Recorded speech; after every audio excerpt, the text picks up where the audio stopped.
adalah bid'ah dan dinukil oleh sebagian ulama. Insyaallah saya bahas di dalam buku saya Bekal Salat. Sebagian ulama mengatakan bid'ah, baik ulama mutaqaddimin, ulama terdahulu maupun mutaakhirin. Bid'ah kenapa? Karena Nabi SAW tidak pernah mengerjakan sama sekali. Terlalu banyak hadis tentang salat, ribuan hadis tentang salat. Tidak satu pun Nabi SAW mau salat mengucapkan usalli. Dalam salat apapun tidak ada. Salat fardu, salat jama', salat safar, salat sunnah. Kalau Nabi pernah mengucapkan sekali saja, di antara ribuan salatnya pasti ada yang menukilkan. Kita kembali kepada hadis Nabi SAW, maka belum pernah ada pengucapan lafaz. Tidak pernah ada satupun hadis Nabi SAW yang berbunyi nawaitu shoma ghadin usolli fardhu salatid duhur nawaitu. Ulama setempat, kalau kamu sulit tidak bisa dengan isti'adah, maka lafadzkan niatmu takidan, bukan niatnya. Lafaz itu untuk menguatkan, meyakinkan pada dirimu, dikiaskan pada niat haji.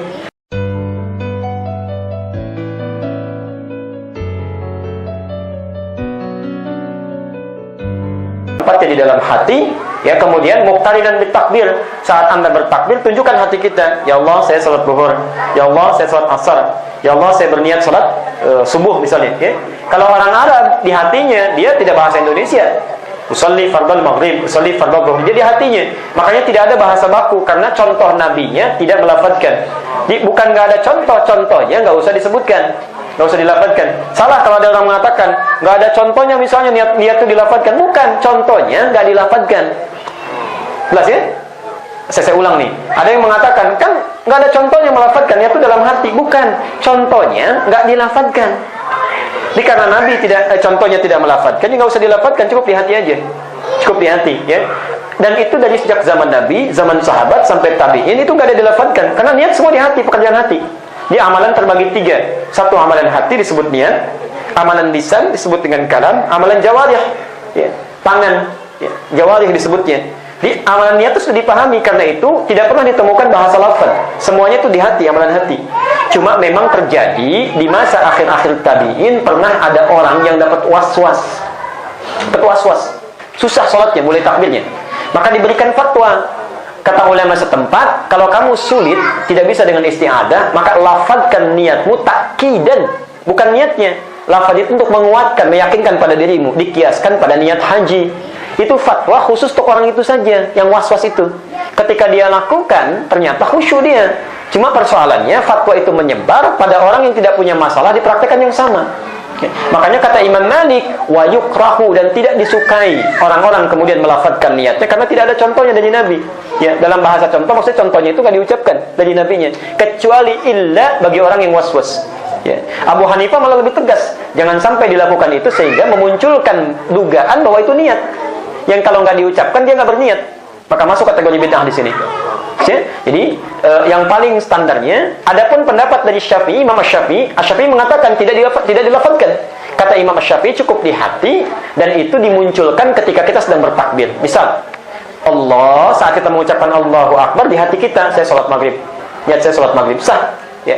Adapun setelah itu, Ashabus Syafi'i dikenal dengan Syafi'iyah. Misal Imam An-Nawawi, kemudian Al-Ghazali, Al-Bukhari menyebutkan wa yusannu bitalaffudzi fil niyyah, dan disunnahkan melafadzkan niat itu jangan selesai di situ. Kalau antum selesaikan di situ, maka menjadi salah nanti penafsirannya.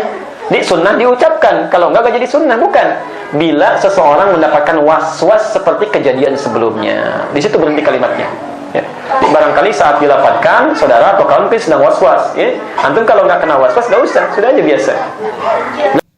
Waktu bulan puasa saya pernah debat secara masif ya dengan salah seorang, karena dia menyebarkan suatu edaran yang di dalamnya ada tentang keterangan tata cara sholat.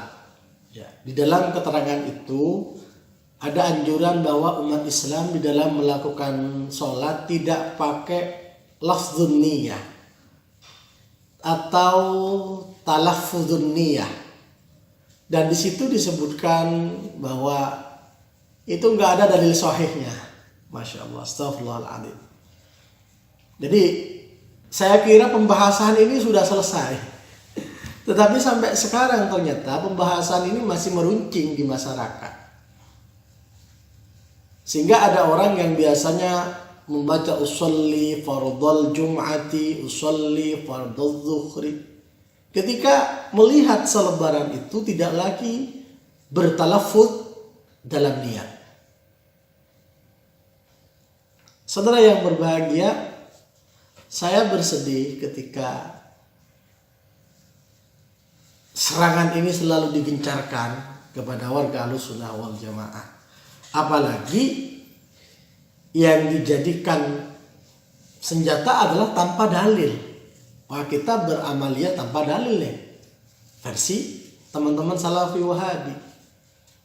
Coba misalnya antum cari di YouTube tentang talaffuzun niyah dalam sholat. Ketika antum melihat bagaimana tausiah teman-teman Wahabi, pasti mengatakan nggak ada dalil di situ. Masya Allah. Maka dari itu kita sebagai warga Ahlussunnah wal Jamaah ada tanggung jawab untuk menyampaikan dalil itu secara konkret. Di dalam suatu riwayah, ya, kita lihat diambil dari Ibnul Muqri, ya, Al-Mu'jam 317. Akhbarana Ibnu Huzaimah, Thana ar-Rabi. Ya. Kemudian dilanjutkan, qala kana Asy-Syafi'i idza arada yadkhula fi shalat qala bismillah muwajjihan li baitillah muaddiyan li fardillah azza wa jalla, Allahu akbar. Imam Asy-Syafi'i radhiyallahu an ketika hendaknya mau melakukan salat itu melakukan talaffuz an-niyah. Mungkin ada sebagian orang yang tidak talaffuz niyah, tidak masalah, karena hukumnya adalah sunnah.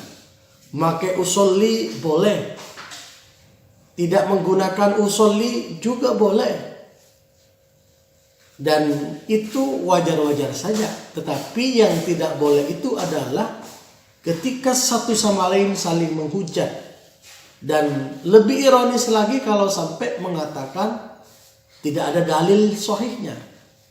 Saudara yang berbahagia, sudah jelas Imam Asy-Syafi'i mengajarkan demikian. Dan Al-Imam An-Nawawi radhiyallahu an yang sering mereka kutip, tetapi mereka kutip yang muaranya sama dengan paradigma mereka. Al-Imam An-Nawawi itu mengatakan wan niyyatu bil qalbi wa yuddabu an nutqu qabla takbir atau qabla takbir.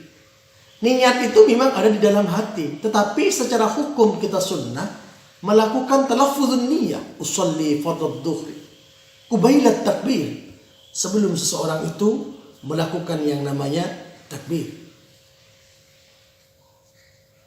Jadi fa inna wa biqalbihi wa lam yatalaffaz bilisani ajza'u. Walaupun sebenarnya tidak pakai talaffuz itu juga sah salatnya. Cukup menurut madhab terdahulu, ya tidak masalah.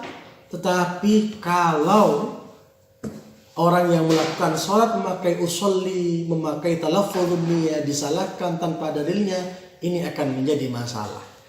Jadi masalahnya bukan menggunakan usolli atau tidak, tetapi lebih kepada etika kita dalam menyikapi suatu perbedaan. Mudah-mudahan tercerahkan dan kita tetap saling menghormati, saling menghargai satu sama lain, sehingga umat Islam tetap rukun, tetap damai, bersatu, dan kita adalah ahlul kiblah.